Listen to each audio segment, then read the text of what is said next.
sudah membahas di mata kuliah sebelumnya, ya. Salah satunya adalah manajemen operasi, ya. Kita akan merefresh, jadi peran forecasting dalam supply chain nanti akan kita bahas sepintas-pintas saja, tapi kita nanti akan ke core-nya, bagaimana kita memforecast sebuah permasalahan dalam rantai pasok dan bagaimana menggunakan Excel gitu ya. Nah ini ada beberapa hal yang nanti bisa jadi panduan Anda secara filosofis forecast itu seperti apa, perannya bagaimana dalam supply chain, kemudian karakteristik forecast itu seperti apa.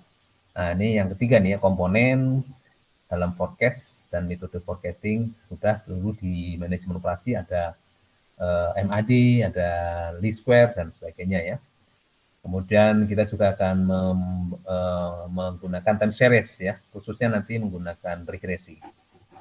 Ya, baik ini. Jadi forecast itu digunakan untuk berbagai macam ya. Ini menjadi satu hal yang sangat menentukan dalam seluruh keputusan strategis maupun teknis dalam supply chain. Digunakan baik untuk pull maupun push proses dalam bisnis ya. Kemudian contoh penggunaannya misalnya dalam produksi, kemudian dalam marketing, kemudian dalam finance dan sebagainya ya. Dalam marketing, dalam produksi misalnya kalau kita mau melakukan scheduling, kemudian untuk inventory, ya, inventory management, asset planning ini juga menggunakan forecast. Marketing misalnya untuk mengalokasikan marketing sales force atau tenaga-tenaga penjual kita, kemudian mau mengadakan program promosi, kemudian kita ingin mengenalkan produk baru dan sebagainya ya. Finance juga dan personal juga seperti itu. Nah, ini semua keputusan ini saling terkait ya, awalnya dari forecast. Ya, jadi kalau misalnya Anda punya bisnis, Anda akan menentukan apa yang harus saya persiapkan, sumber daya apa yang harus saya siapkan gitu ya, berapa uangnya, berapa tenaga kerjanya, itu berangkatnya dari forecast, berapa saya akan menjual, itu forecast. Oke, ini prinsip ya, forecast selalu salah, ya yang nggak salah itu hanya Tuhan. Jadi kita juga ini alamnya ya.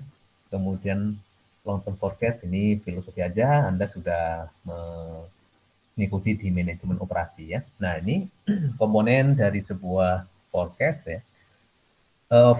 Observe demand atau O ini adalah nilai yang kita forecast ya. Jadi tahun depan mau sales berapa misalnya. Nah itu kita namakan sebagai observe demand.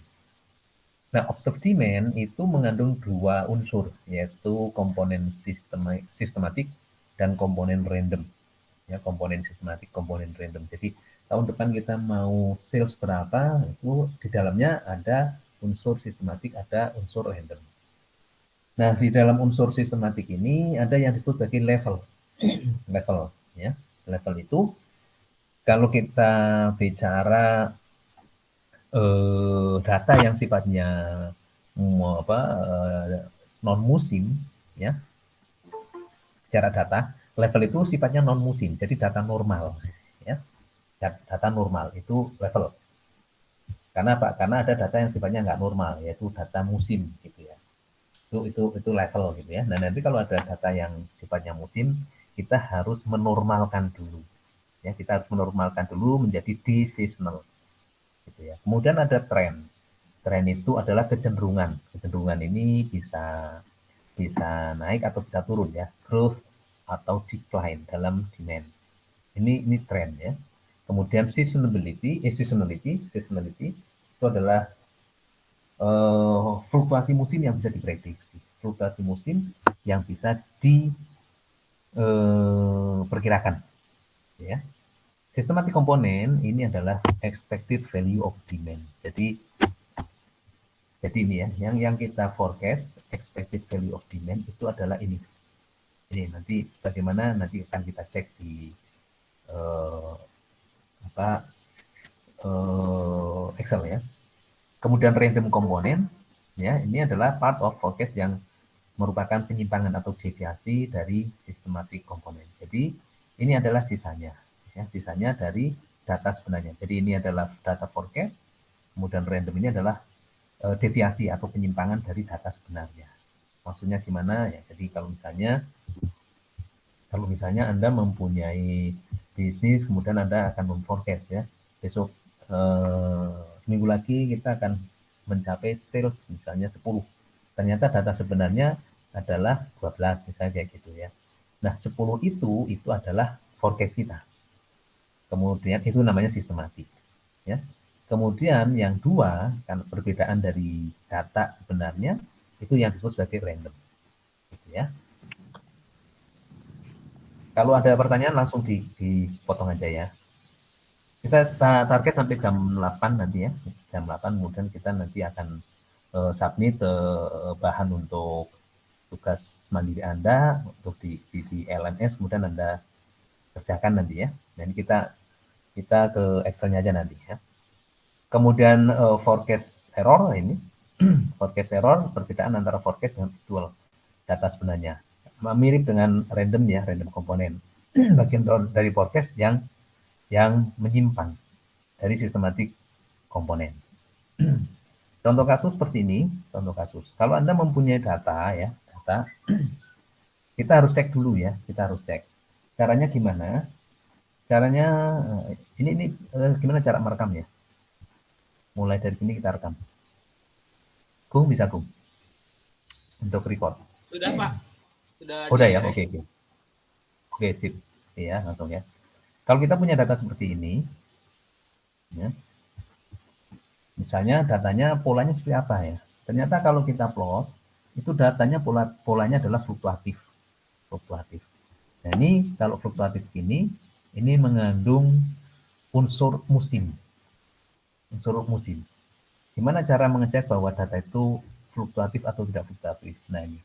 Kita bisa plot dalam Excel, itu nanti ini ya. Ini. Ternyata ada unsur musimnya, siklis ya. Naik, kemudian selama berapa periode, kemudian turun. Kemudian naik lagi selama berapa periode, kemudian turun lagi. Dan naik lagi. Nah, ini kita bisa simpulkan ya bahwa ini merupakan data yang bersifat musim. Ya, ada fluktuasi musim namanya. Ya, nah, Anda bisa lakukan ini dengan Excel, nanti pola datanya seperti apa. Tuh, nah itu kita akan temui itu musim atau enggak musim. Nah, kalau musim kita mengacu pada prinsip ini. Kalau musim ya. Ini. Kita buat non musimkan dulu untuk mencari level ya. Jadi kalau datanya musim, fluktuasi musim, kita akan namanya smoothing dulu. Kita smoothing menjadi non musim ya. Data yang musim itu seasonal, kita de-seasonalize-kan. Kita non musimkan dulu. Nah, ya, datanya ini musim. Dan bagaimana cara menon musimkan? Ini yang sudah dipelajari di manajemen operasi ya. Nah, cara menonmusimkan langsung aja kita ke Excel ya. Kita ke Excelnya ini. Oke. Langkah pertama yang kita lakukan adalah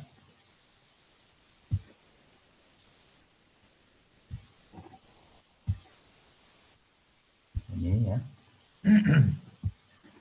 Ini data aslinya seperti ini. Ya. Data aslinya seperti ini. Kemudian langkah pertama kita mengecek ya apakah data ini bersifat musim atau non musim ya. Kita ngecek ya. Datanya bersifat musim atau non musim. Nah, ini bisa kita cek dari sini.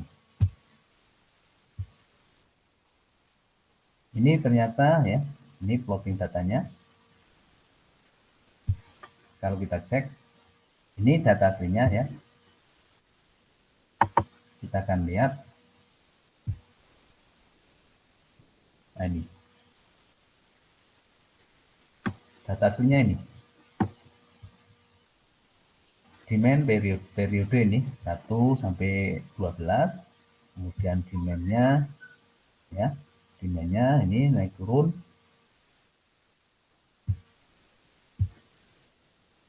Kemudian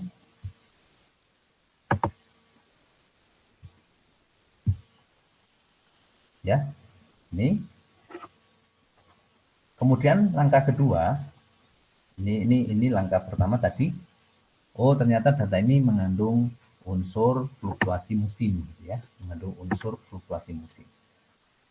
Nah, kalau data ini bersifat musim, ya, langkah yang kedua, ya, yang pertama tadi ya, yang pertama tuh cek data ini apakah ada fluktuasi musim atau tidak. Ya. Oh, ternyata ada. Ini fluktuasi musimnya, naik, turun, naik, turun, naik lagi, turun. Nah, ini secara siklus berapa periode? 1, 2, 3, 4, 4 periode itu mengalami kenaikan, kemudian periode selanjutnya ya atau siklus selanjutnya 4 periode juga itu mengalami kenaikan. Nah, ini namanya musim, ya, namanya musim. Ini langkah yang pertama ya. Nah, kalau nggak musim nanti nggak ada proses untuk langkah kedua, ya. Langkah yang pertama tadi ngecek musim atau non musim. Langkah kedua, kalau mengandung musim, ya, kalau mengandung musim, maka kita buat non musim dulu, deseasonalize dulu, di non musimkan dulu dengan ini, ya, dengan formula seperti ini, yaitu kita mendeseasonalkan dulu untuk periode yang sudah bisa kita deseasonal. Nah, dalam ini DN ya, ini DN sama dengan DT ya. Jadi kalau misalnya ini, oh kita mau ngambil periode ketiga, ya, periode ketiga. Berapa sih kalau kita non musimkan? Nah, gitu ya. Kalau data aslinya itu 23.000. Kalau kita non musimkan menjadi berapa? Nah, kalau kita non musimkan itu akan menjadi seperti ini. Debar itu adalah data non musim untuk periode yang kita non musimkan itu adalah DT.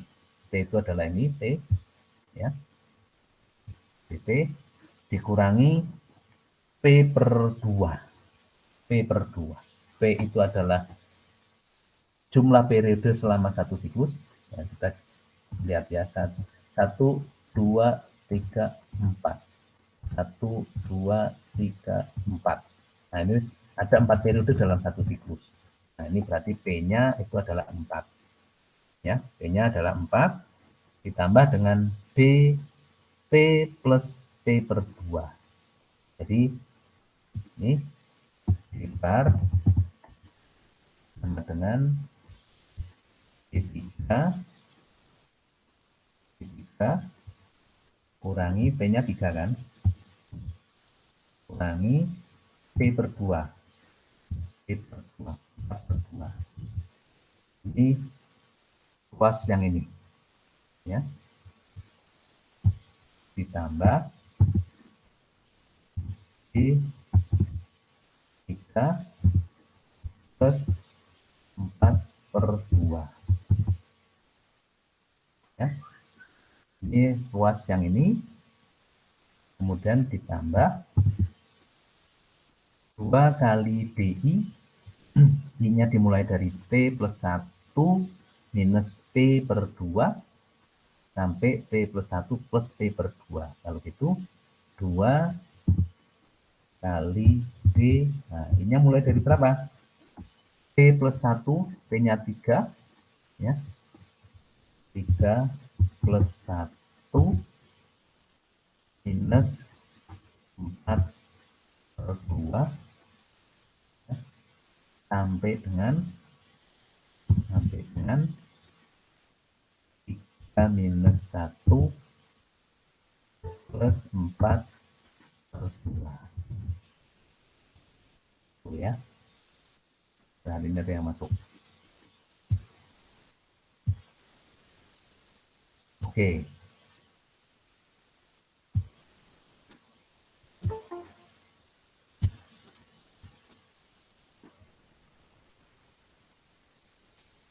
Ini yang tampil Excel atau PowerPoint?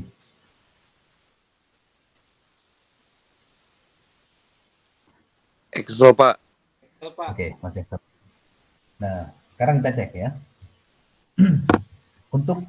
untuk di seasonal periode 3, ya, yaitu D3 minus 4 per 2. Berarti di berapa? 3 minus 4 per 2. Nah, saya cari PowerPoint dulu.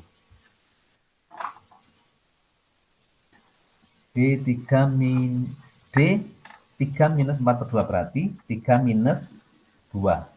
Berarti D1 ya.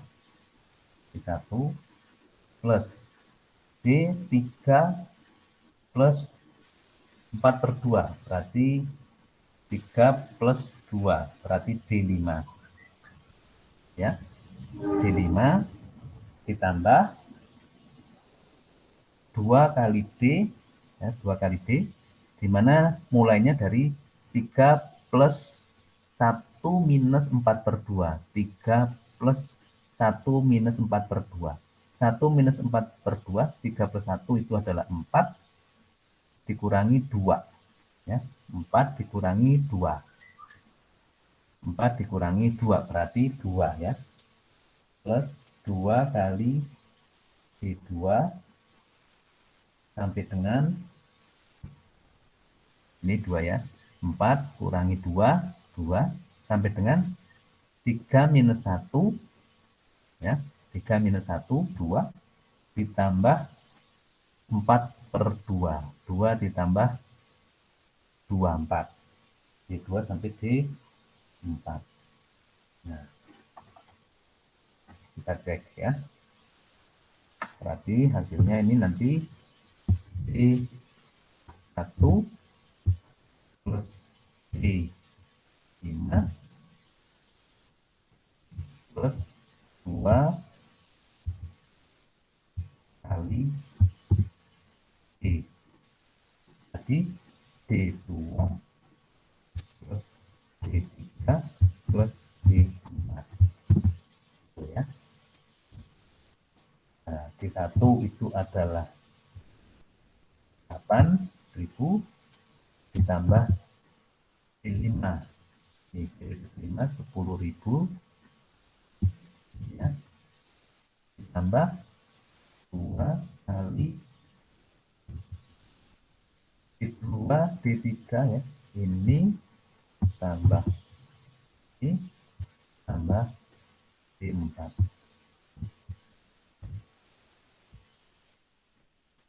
Tambah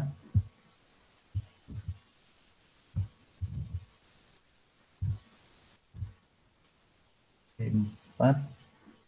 Oh, belum dibagi ya.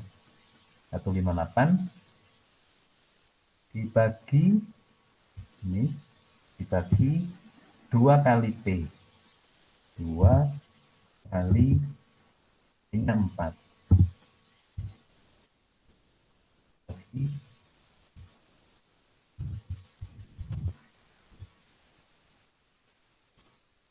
Bagi 2 kali P. Oh salah. 19.750. B3. B ini ya, B3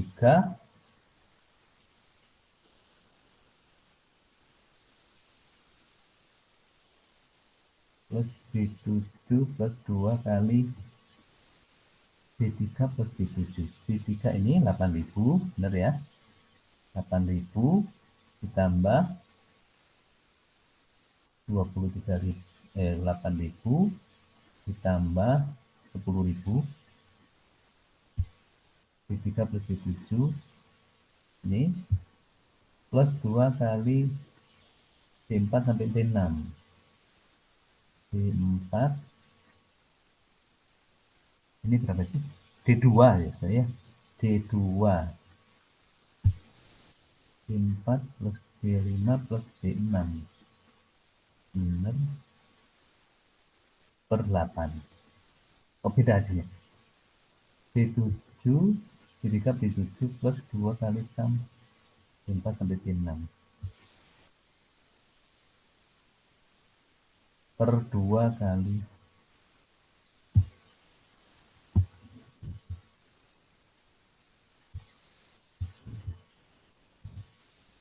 nah tunggu ya. Ini hasilnya ini 19.750. Kemudian ini tinggal kita copy ke bawah. Ini kita copy ke bawah. Copy ke bawah. Ini hasil untuk D seasonal. Ya, ini langkah kedua. Langkah kedua mendesisionalkan. Mendesisionalkan dengan rumus ini ya, mendesisionalkan. Ini masih manual. Ya, masih manual. Nah, kalau misalnya ini nggak fluktuatif, kalau ini nggak fluktuatif gimana? Kalau ini nggak musim, kita nggak usah menempuh cara ini. Ya, ini hanya dilakukan kalau data kita bersifat fluktuatif, gitu ya. Kemudian setelah kita mendecisional, ya, setelah mendecisional, langkah berikutnya apa? Langkah berikutnya adalah kita melakukan forecast tapi yang untuk decisional dulu, ya, forecast yang untuk decisional, forecast yang untuk decisional. Jadi forecast yang untuk ini. Caranya gimana? Caranya kita menggunakan fungsi Excel, ya. Kita menggunakan fungsi regresi dalam Excel. Nah, jadi ini karena ini file yang sudah jadi ya, file yang sudah jadi. Caranya ini ya, caranya pastikan Excel Anda nanti sudah ada data analisis untuk statistik. Ya, salah satunya regresi. Caranya cek di fungsi data, ya, menu data, kemudian di sebelah kanan analisis. Ada data analisis. Kalau belum gimana? Kalau belum sama dengan waktu kita menggunakan solver minggu lalu. Yaitu kita install add-ins-nya, file, kemudian option, add-ins kita install. Ya, ini ada add-ins. Kemudian manage Excel add-ins, kemudian go cari yang analysis toolpack. Cari yang analysis toolpack, kemudian oke, nanti akan ada data analysis. Ya. Oke, selanjutnya kita akan forecast yang ini, ya, yang decisional. Nanti untuk membuat forecast yang data sebenarnya, yang seasonal. Ini langkah 3, data analysis. Oke. Kemudian kita cari di data analysis, kita pakai regresi. Ya, kita pakai regresi. Oke. Nah, akan muncul input wiring, ya. Input masukkan rentang data yang akan kita forecast. Rentang data yang di forecast itu adalah yang ini, ya, yang decisional. Jadi C5 sampai C12, ya. Input X-ring. Nah, ini data yang berpasangan tapi untuk periode. Nah, kalau dimulai ini dari data yang sudah ada itu adalah di periode 3, maka X-ring-nya kita masukkan di ini. Periodenya sama sampai dengan 10, ya. Nah, tapi periodenya adalah A5 sampai A12. Ini C5 sampai C12, X-ring-nya A5 sampai A12. Oke. Dan kalau sudah, kita klik OK. Nah, kita akan mendapatkan satu sheet baru. Ini ya. Ini adalah regresi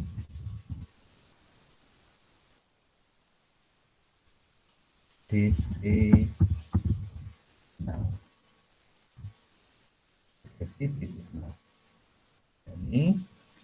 ini yang dimaksud dengan L yang tadi di PowerPoint. Ini intervalnya adalah L. Kita ganti L. Ini ya, ini L. Ini yang dimaksud dengan L itu yang ini, level. Yang dimaksud dengan L.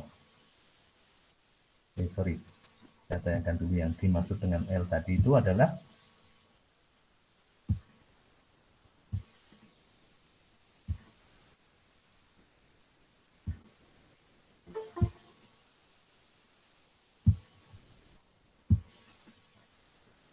Nah, ini yang dimaksud dengan L tadi, ya, L. Kemudian trennya itu ada di sini.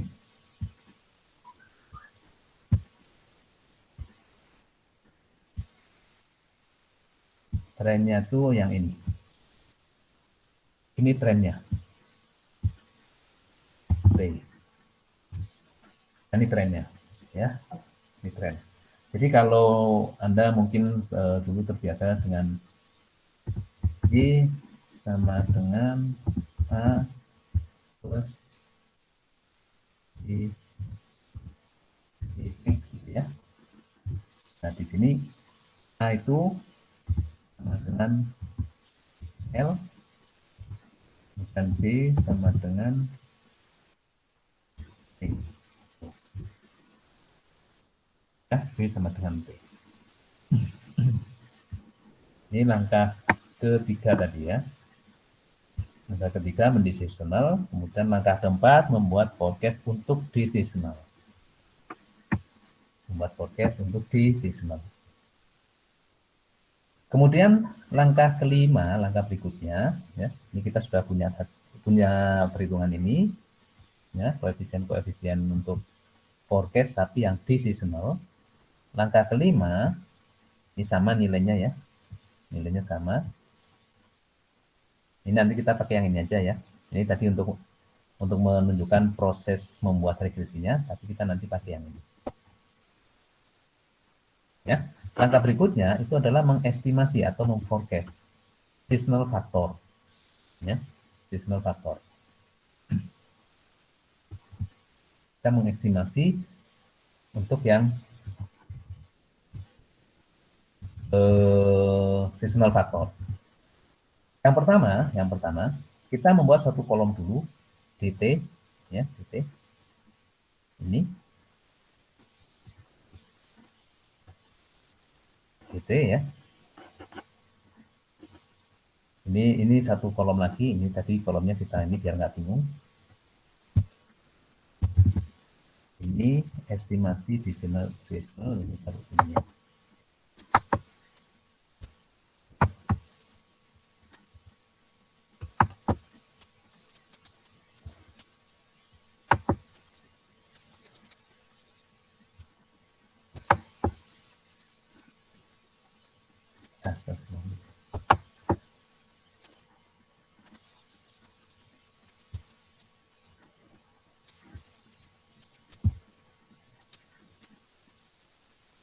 Nah, ini langkah yang sebelumnya di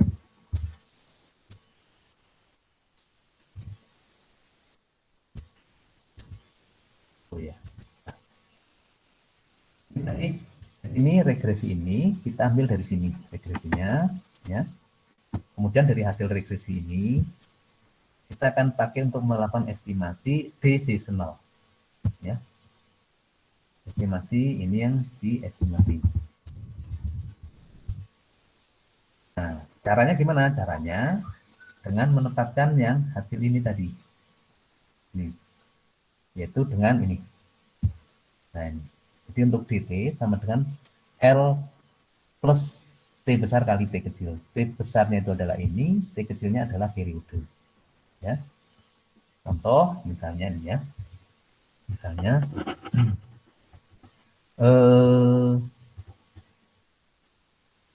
ini ya untuk estimasi untuk periode pertama.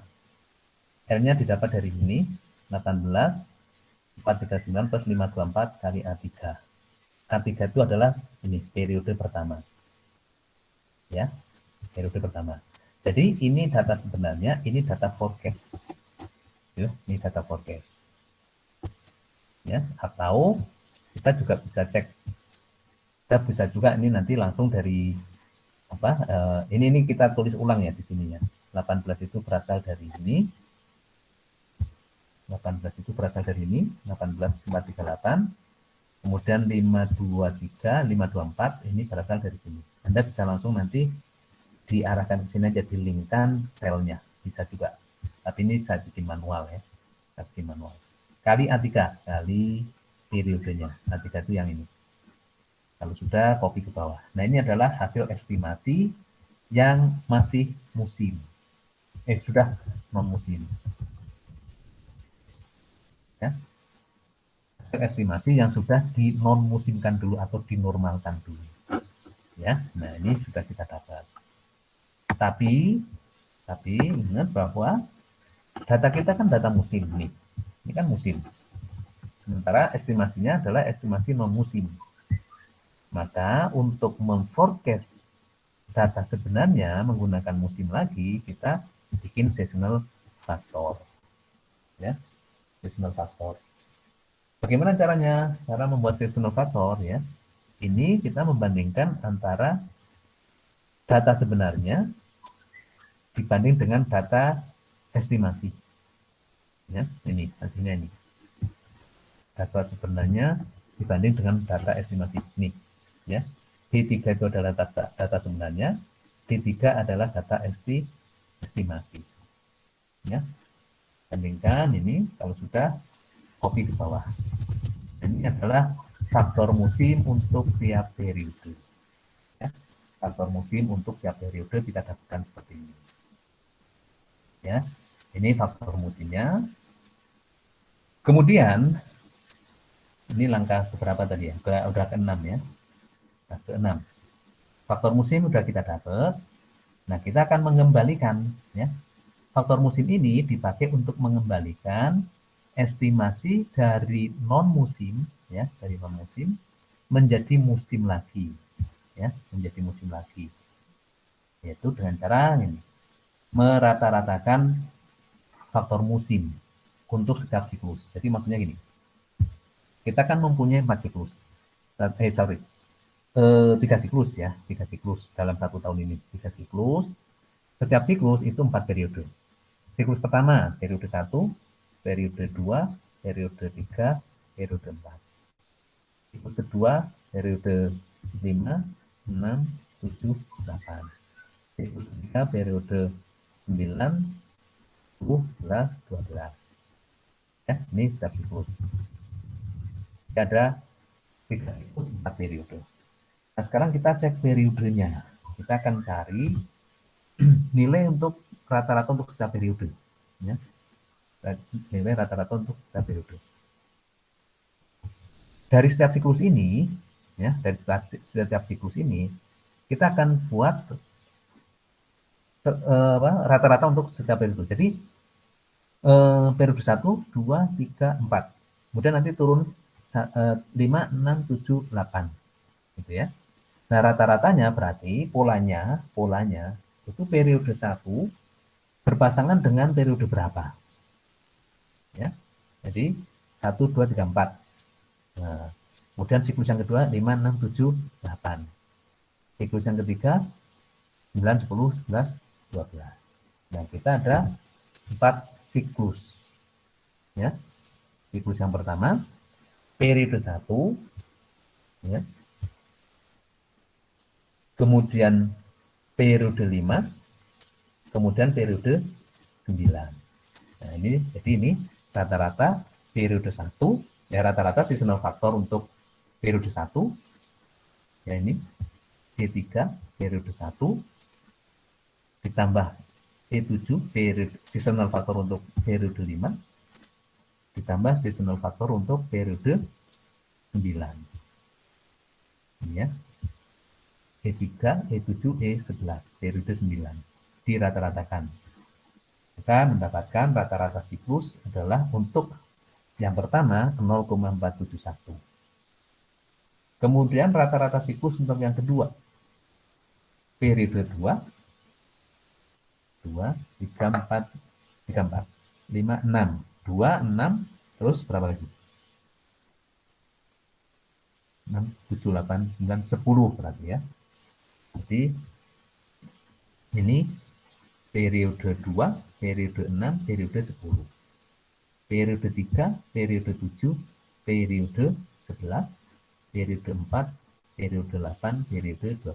Nah, ini kita mendapatkan S1 ya, di rata-rata siklus S1, S2, S3, S4. Nah, ini rata-rata siklus untuk faktor musimnya. Ya, faktor musimnya. sekarang kita kembalikan ke ini hasil forecast-nya. Ya, ini hasil forecast-nya.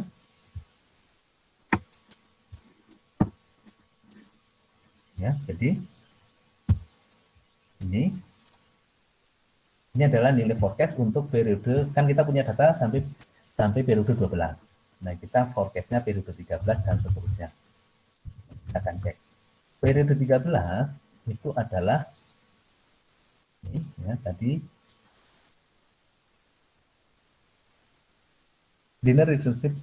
Oh, ini kita langsung aja dari sini ya. B17 itu adalah ini ya. 18 ini kita ambil dari sini aja. Ini tadi ini kita copy.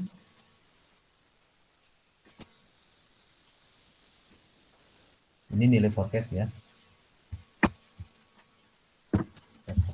Ini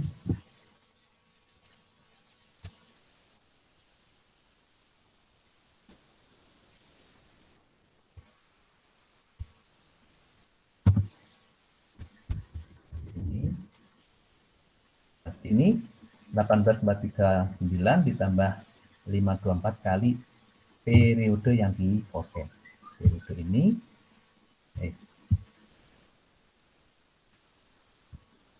kali ini ya. Kemudian ini periode ke-13 berarti siklus yang pertama. Siklus yang pertama ya. Kali siklus yang pertama. Hasilnya ini.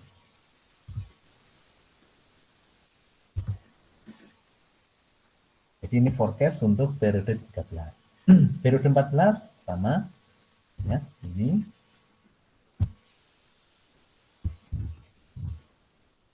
kali A5-nya berarti diganti dengan ini. Ini kali, kalau periode 16 ini berarti siklus yang kedua. Ya. Periode 14 ya, periode 14. Periode 15 berarti ini dikalikan siklus forecast ya. Kali ini periode 15, kemudian kalikan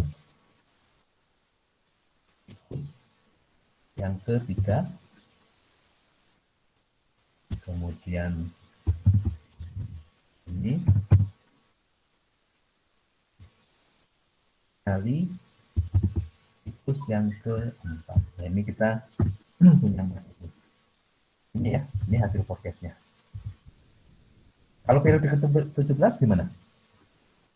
Sama, ini tinggal copy ke bawah, nanti Anda tinggal ke bawah ini.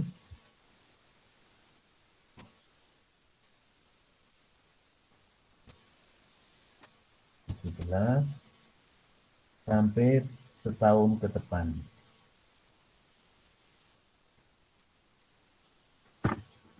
Nah, ini tinggal diisi nanti ya.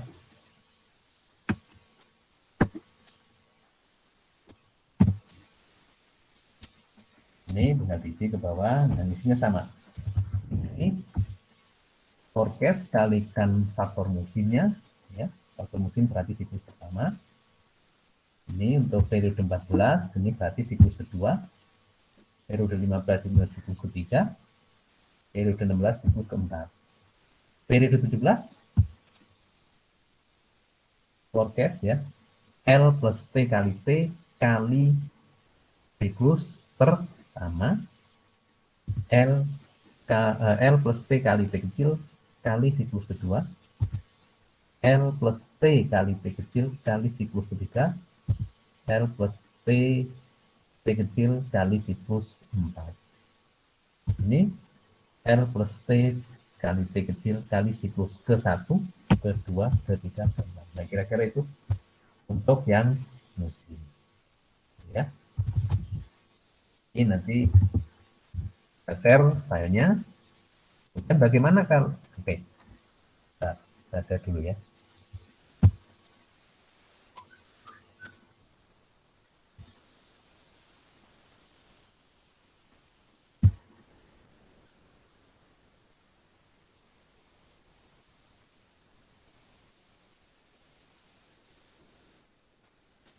Ini saya share dulu.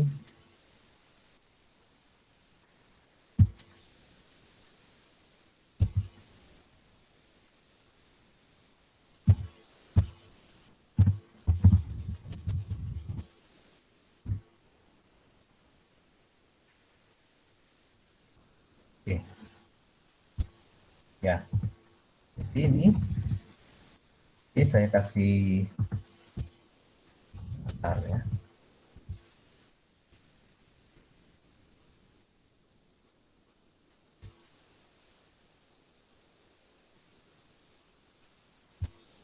Ini yang saya kasih latar kuning, ini adalah hasil forecast. Ya, hasil forecast. Anda nanti bisa gunakan untuk latihan. Berapa forecast periode ke-17, berapa forecast periode ke-18. Jadi ini kita punya data 1 tahun ya.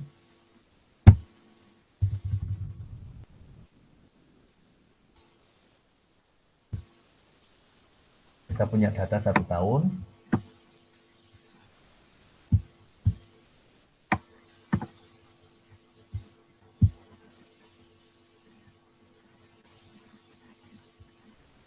Dari periode 1 sampai 12 ya. Periode 1 sampai 12.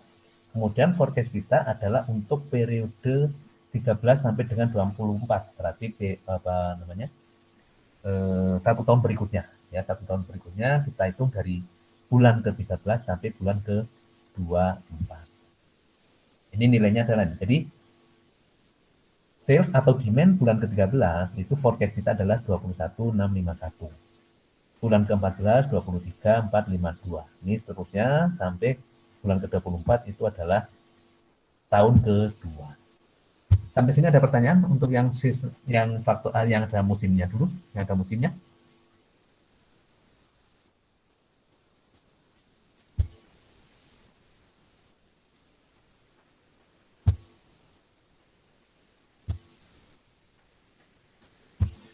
Ada yang masih bingung?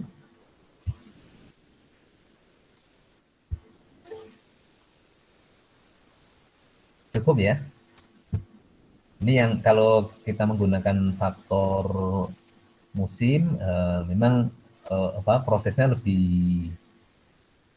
prosedurnya lebih banyak ya, karena kita harus non musimkan dulu, kemudian membuat forecast regresi dengan non musim, kemudian nanti mencari faktor musim, kemudian mengembalikannya lagi ke dalam musiman, ya.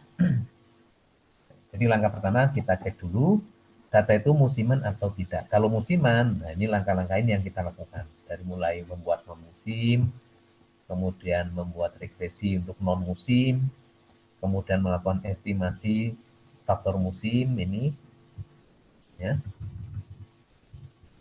musimnya, kemudian membuat rata-rata siklus, baru mengembalikan ke yang musim lagi.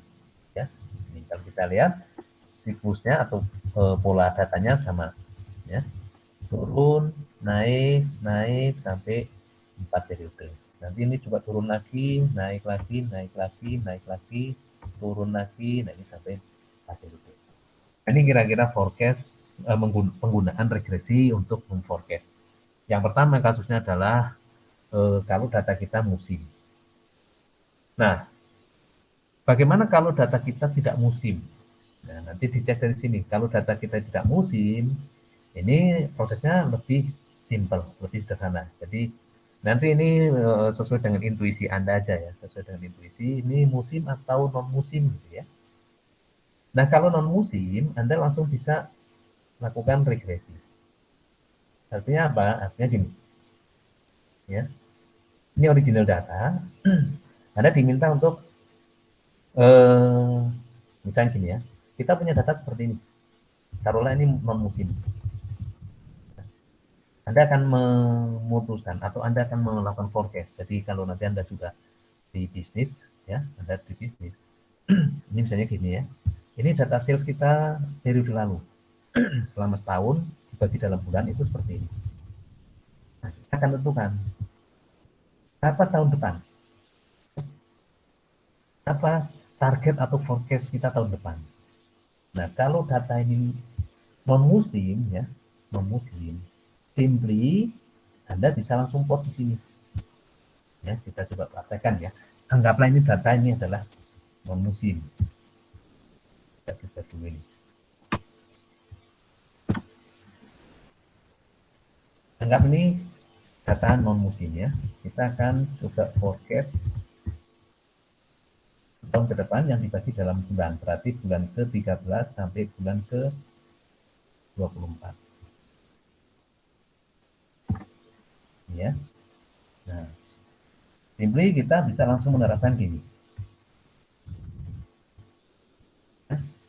Pertama apa tadi? Kita akan forecast data analysis, regression, ya. Nah, kemudian kita plot data yang kita punya, ini yang akan kita plot. Data yang kita punya itu adalah periode 1, ini input wiring, ini data kita adalah ini yang kita punya ya, periode 1 sampai 12, dengan input ringnya, X ringnya periode 1 sampai 12.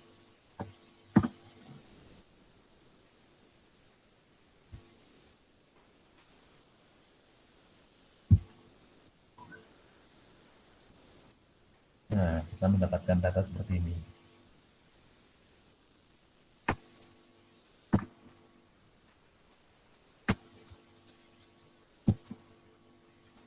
Ini kita bikin aja anggap non musim ya. Case lain ini, case lain. Kasus lain.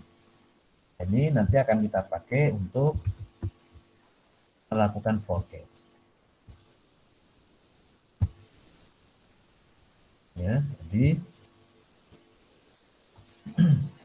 berapa forecast sales atau demand periode 13? Tinggal kita L-nya adalah ini ya. Plus P-nya adalah besarnya adalah ini kali periode yang kita forecast. Periode yang kita forecast itu adalah ini. Ini adalah forecast untuk periode 13 ya, forecast untuk periode 13. Nah, karena ini kita ngambil dari sini, ini kan satu sel ya, satu sel. Ini juga satu sel yang akan dipakai untuk menghitung setiap periode. Ini kita absolutkan. Absolutkan, tekan F4. Tekan F4. Oke, ini tinggal copy ke bawah.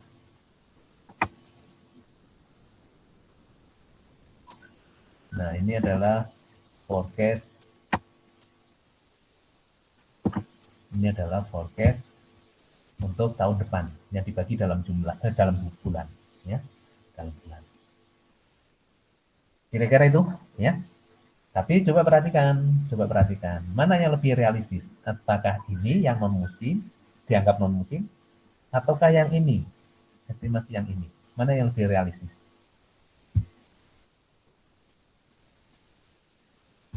Tentu saja yang ini ya. Coba lihat. Ini kalau lihat pola datanya ini ya. Naik, turun, naik, turun, naik, turun, naik, turun nanti. Nah, kayak gitu. Ini lebih realistis karena memang data sebenarnya ini adalah musiman. Nah, yang ini hanya untuk praktek kalau misalnya kita punya data di sini non musim gitu ya. Kalau ini dipaksakan ini nggak realistis karena apa? Kenyataannya adalah ini naik. Ini turun, naik. Nah, ini naiknya kan tidak fluktuatif seperti data sebenarnya yang musiman. Naiknya trennya kan naik terus nih. Tapi ini yang di sini ya, original data ini kasusnya kalau ini dianggap non musim. Nah, jadi nanti kalau Anda di tugas mandiri ketemu data seperti itu, Anda langkah pertama tadi cek dulu. Itu musim atau non musim. By feeling, by intuisi nanti akan kelihatan. Atau nanti Anda bisa menyimpulkan, oh ini non musim. oh ini musim. Kalau musim, nah, tadi langkah yang tadi dibikin non musim dulu, ya, kemudian bikin prediksi untuk non musim, kemudian estimasikan untuk yang non musim dulu, baru kembalikan ke musim. Hasilnya seperti ini. Tapi kalau data yang Anda temui ya dalam keseharian atau dalam permasalahan real atau kasus itu adalah datanya non musim, ya, artinya tidak ada fluktuasi musim, Anda bisa langsung menggunakan regresi seperti ini. Ya, ini regresi non musim.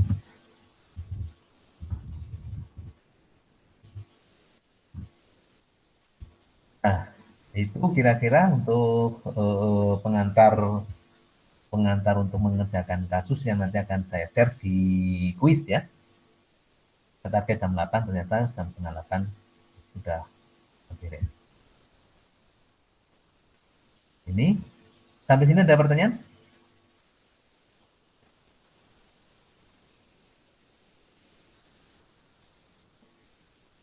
Ada pertanyaan? Atau nanti Anda pelajari dari file yang contoh yang kita bahas barusan nanti dipakai untuk mengerjakan responsinya ya. Kalau tidak ada pertanyaan. Gimana Anda?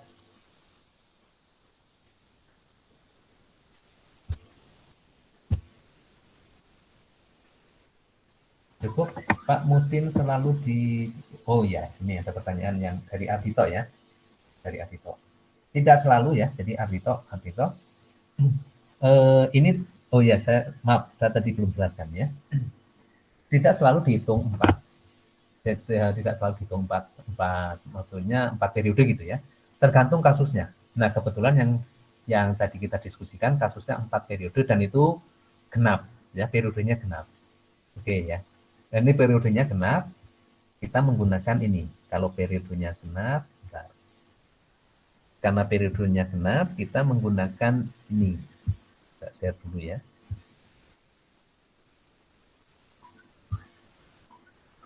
Ya, thank you Ardito. Jadi ini mengingatkan saya ya. Tadi lupa nggak saya ini kan.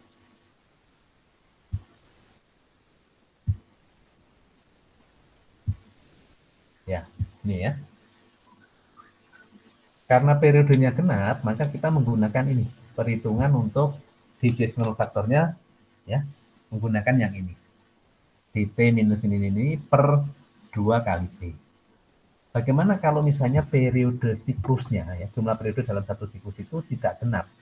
Ini genap tadi 4 ya. 1, 2, 3, 4. Ini genap. Bagaimana kalau tidak genap? Nah, kalau tidak genap, kita menggunakan ini.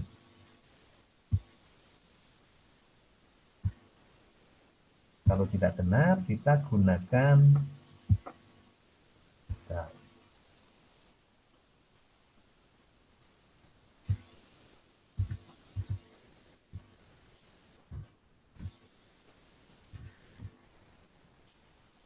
ini.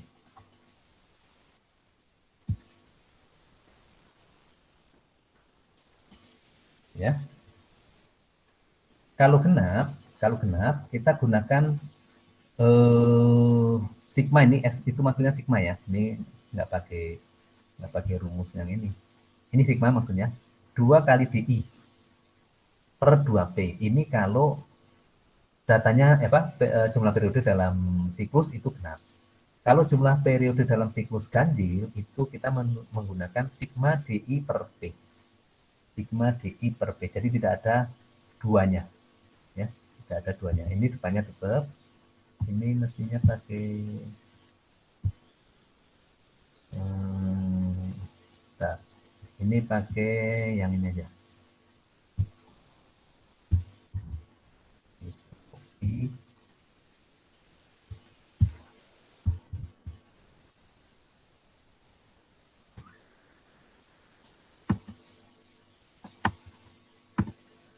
Nah ini kalau genap.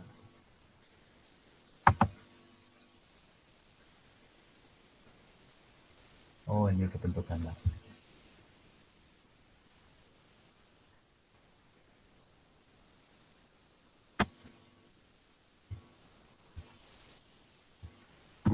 Oke ya.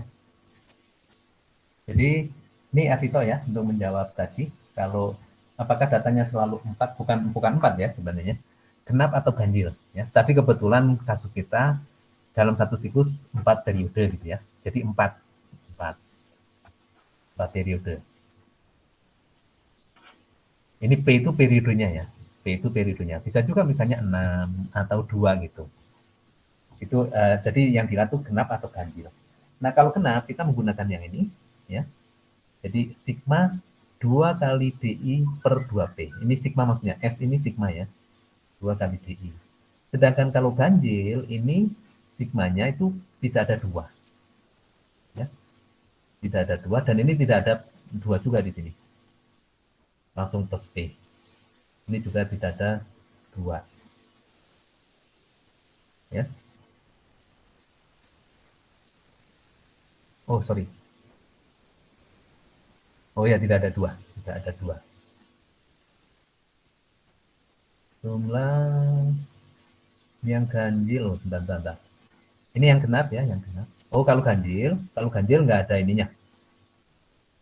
Nggak ada ininya. Maksudnya nggak ada yang penjumlahan di depan ini. Kalau ganjil. Jadi langsung sigma DI per P untuk P ganjil. Ya, sigma DI per P. Jadi kalau misalnya kita mau memforecast dalam satu siklus itu P-nya 3 ya, P-nya 3, maka 3 dari mulai misalnya kita mau memforecast untuk periode ketiga gitu ya, periode ketiga dan satu siklus itu periodenya ganjil. Tapi yang kita forecast itu adalah 1, 2, 3 ya, dibagi 3 ya, dibagi 3. Jadi rata-rata dari data yang kita forecast gitu ya. Ini kalau ganjil. Jadi tidak ada unsur yang di depan ini. Ini kebetulan data kita tadi benar. Itu Ardhito. Ya. Oke. Ada lagi? Di chat nggak ada lagi. Oke, ya, oke, Ardhito. Ada lagi yang lain? Oke, kalau tidak ada, ini nanti kuisnya akan saya share di kuis ya, di kuis. Kemudian Anda kerjakan, nanti ketentuan untuk pengerjaannya saya taruh di LMS. Ya. Silakan nanti file Excel-nya yang tadi saya share juga di LMS untuk bahan rujukan, nanti Anda mengerjakan tugas mandirinya. Ya. Itu yang kita bahas pada hari ini, dan selanjutnya manfaatkan waktu Anda untuk menyelesaikan tugas mandiri masing-masing ya. Ketentuan untuk penyelesaian tugas sudah ada di lembar kuisnya. Nanti Anda tinggal share seperti kemarin masih di Classroom, tapi ini langsung nanti ke LMS ya. Itu Bung. Oke ya. Thank you for participating and your active. Dan selanjutnya nanti Anda cek di LMS Anda, karena ini akan saya share ke LMS untuk tugas hari ini. Ya, thank you for everyone dan selamat mengerjakan tugas. Assalamualaikum warahmatullahi wabarakatuh. Waalaikumsalam warahmatullahi wabarakatuh. Terima kasih, Pak. Yo, sama-sama ya. Kita live group ya, live room ya.